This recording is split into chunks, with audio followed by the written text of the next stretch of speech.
నీ గుండె వినేలా వెంట వెంట ఉండేలా గొంతులోని రాగాలు పంపాను ఈ గాలితో.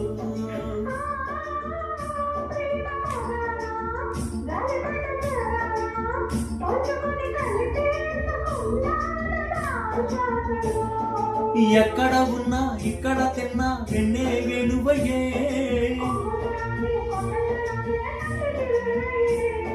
వెన్నెలలో వెన్నెలలే వెచ్చని వెలువయ్యే వరసిది.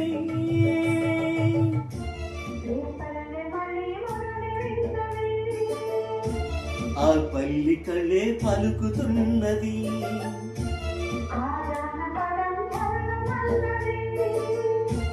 ఆ జాన జతై అల్లుకున్నది.